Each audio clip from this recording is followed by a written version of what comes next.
There is an animal in the North Pacific whose entire job, as far as the ocean is concerned, is to eat constantly about 25% of its body weight every single day. And if it stops doing that, an underwater forest the size of a small country collapses. I want to be clear, this is not a metaphor. The forest is real, the collapse is documented, and the animal in question weighs about as much as a golden retriever. The sea otter is technically a weasel, the largest weasel in the ocean, which is a sentence I genuinely enjoy saying out loud.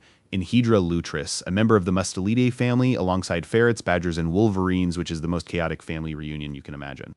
Unlike every other marine mammal, the sea otter has no blubber, none, zero insulation from fat. Instead, it has the densest fur of any animal on Earth, about 1 million hairs per square inch. For reference, your entire head has about 100,000 hairs total. The sea otter has that on a patch the size of a postage stamp.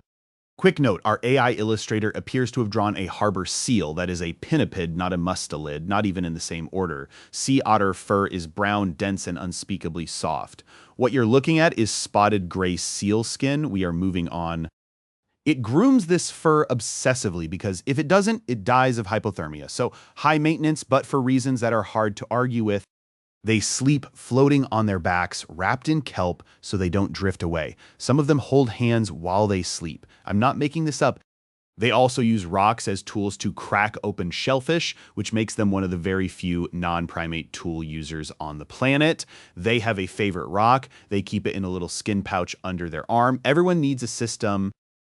Here's where the eating becomes structurally important. Sea otters eat sea urchins. Sea urchins eat kelp. This is what ecologists call a trophic cascade, a chain of feeding relationships where one species at the top controls the entire structure below it by controlling what the next species does.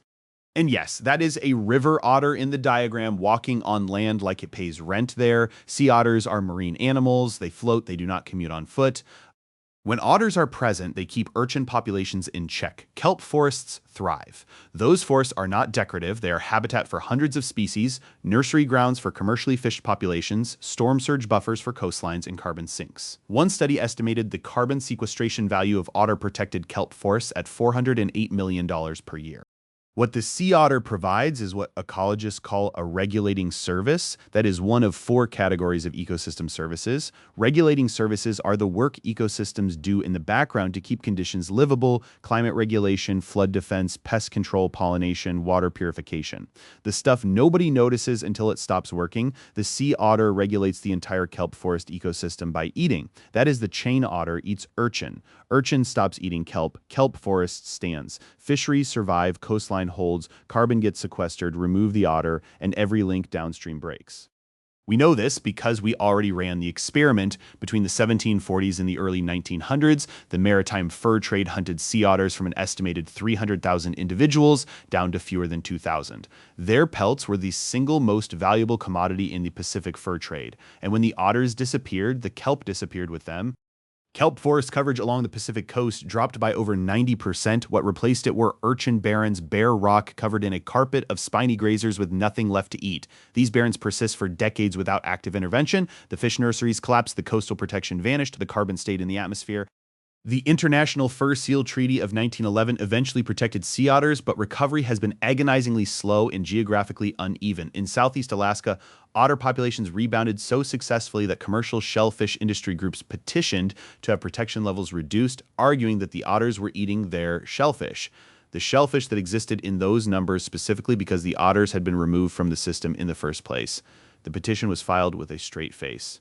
I think about the fact that for almost 2 centuries, an entire ocean ecosystem was running without its operating system, and most of the people who depended on those waters never knew what was missing. The kelp was gone, the fish were fewer, the storms hit harder, and nobody connected it to a furry thing that floats on its back and cracks clams with a rock. That is what a regulating service looks like when you take it offline. 30 pounds of weasel holding up a forest. Thanks for watching. If you want more of this, the subscribe button is right there, and it is free, which is more than I can say for most things that hold ecosystems together. See you on the next one.